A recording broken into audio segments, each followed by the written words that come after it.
Hello friends, നമുക്ക് ഇന്നൊരു healthy snacks ആക്കിയാലോ, അല്ലെങ്കിൽ ഹെൽത്തി ഒരു പ്രോട്ടീൻ പൗഡർ എന്ന് പറയും. ഞാൻ ഇവിടെ കുറേ ടൈപ്പ് നട്ട്സ് എടുത്തിട്ടുണ്ട് കേട്ടോ. ഈ ചക്കക്കുരു പോലത്തെ നട്ട്സാണ് നമ്മൾ ബ്രസീൽ നട്ട്, പിന്നെ വാൾനട്ടിൻ്റെ ഒരു ബ്രൗൺ കളറുള്ള നട്ട്സാണ് പീക്കൻ നട്ട്, പിന്നെ നമ്മുടെ നാടൻ എള്ള്, ചിയ സീഡ് ഉണ്ട്, പിന്നെ പംകിൻ സീഡ് ഉണ്ട്, ബദാം ഉണ്ട്. അങ്ങനെ വീട്ടിലുള്ള അത്യാവശ്യമുള്ള എല്ലാ നട്ട്സും എടുത്തിട്ടുണ്ട് കേട്ടോ. അത് നമുക്ക് വീട്ടിലുള്ള നട്ട്സോ സീഡും വെച്ചിട്ട് നമുക്കിത് ഉണ്ടാക്കാവേ. ഞാൻ ഇപ്രാവശ്യം നാട്ടിൽ നിന്ന് വരുമ്പോൾ നല്ലൊരു ഇരുമ്പ് കടായി വാങ്ങിയിട്ടുണ്ട്. അതിൽ നല്ലോണം നട്ട്സ് റോസ്റ്റ് ചെയ്തെടുത്തു. അത് നന്നായി തണിഞ്ഞതിന് ശേഷം ഒരു ഫുഡ് പ്രോസസ്സറിലിട്ട് നട്ട്സും ഈത്തപ്പഴവും കുറച്ച് മേപ്പിൾ സിറപ്പ് ഇട്ടിട്ട് നന്നായി അടിച്ചെടുത്തു.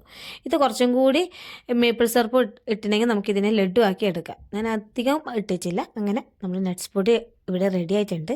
ഞാൻ മോർണിംഗിൽ അധികം കുറുക്കാന്നേ കാച്ചുക. എന്നിട്ട് നമുക്കിതിൽ യൂസ് ചെയ്യുമ്പോൾ നമുക്ക് ലൈറ്റ് മധുരം ഉണ്ടാവും, നമുക്ക് അത്യാവശ്യം വേണ്ടുന്ന പ്രോട്ടീനും കിട്ടി. ഈ സൈഡിൽ കാണുന്ന ഈ പിങ്ക് ലാമ്പ് മമതക്കുട്ടിക്ക് സ്കൂളിൽ കിട്ടിയതാണ് കേട്ടോ. അവളെ ഇവിടുത്തെ DT പ്രൊജക്റ്റിനെല്ലാം പറഞ്ഞിട്ട് ഇങ്ങനെ ഉണ്ടാക്കും. അപ്പോൾ താങ്ക് യു ഫോർ വാച്ചിങ്. എല്ലാവരും ഒന്ന് വീട്ടിൽ ട്രൈ ചെയ്ത് ഉണ്ടാക്കും നോക്കൂ കേട്ടോ. ബൈ.